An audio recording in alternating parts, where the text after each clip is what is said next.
धुळे जिल्ह्यामध्ये दरवर्षी मोठ्या प्रमाणात कपाशीची पेरणी केली जाते।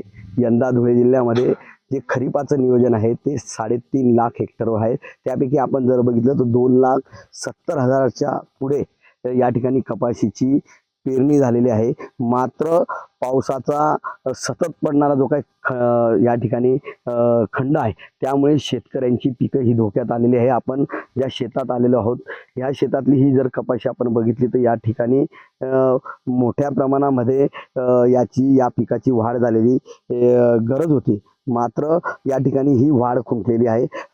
1 महिन्याची ही कपाशी आहे, मात्र तिची वाढ खुंटल्यामुळे येणाऱ्या काळामध्ये या कपाशीचं उत्पन्न देखील मोठ्या प्रमाणात घटणार आहे।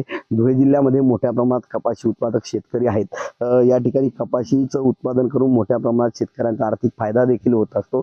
मात्र यंदा जो काही पाऊस आहे या पावसाने मोठा खंड पाडला आहे आणि या खंडामुळे या ठिकाणी पिकांची वाढ ही या ठिकाणी खुंटलेली आहे। त्यामुळे पिकांची जी काही पानं आहे आपण बघू शकतो ही पिवळी देखील व्हायला लागलेली आहेत। अक्षरशः आता पिकं जळण्याची परिस्थिती झालेली आहे। अनेक पिकांवर अशा पद्धतीने पिवळेपणा येऊ लागला आहे आणि पिवळेपणा आल्यामुळे आता याची वाढ ही खुंटणार आहे आणि त्यामुळे उत्पन्न देखील घटणार आहे। त्यामुळे या भागातला शेतकरी या ठिकाणी आर्थिक संकटात सापडलेला आहे।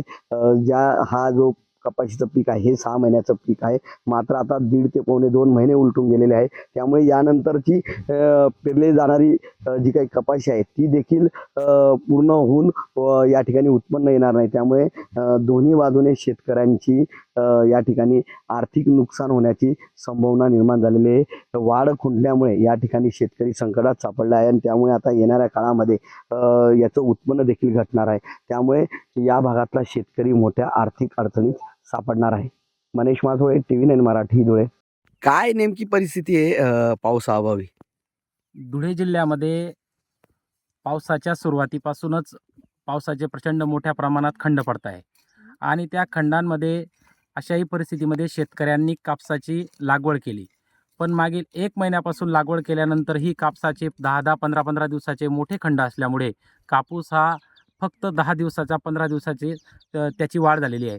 कापूस हा पिवळा पडलेला आहे व त्यानंतर त्याची वाढ खुंटलेली आहे। जरी आज पाऊस आलाही तरीही कापसाचं उत्पादन हे शेतकऱ्यांना 50% हे घटणार आहे। कापूस हे 6 महिन्याचं पीक असतं आणि त्याला 6 महिने पूर्ण पावसाळा लागतो, म्हणजे 4 महिने तरी त्याला पावसाळा हा पूर्णपणे मोठा खंड असल्यामुळे कापसाची वाढ ही प्रचंड मोठ्या प्रमाणात खुंटल्यामुळे कापसाचं उत्पादन हे 50% घटणार आहे व शेतकऱ्यांना आर्थिक भुर्दंड हे भोगावं लागणार आहे।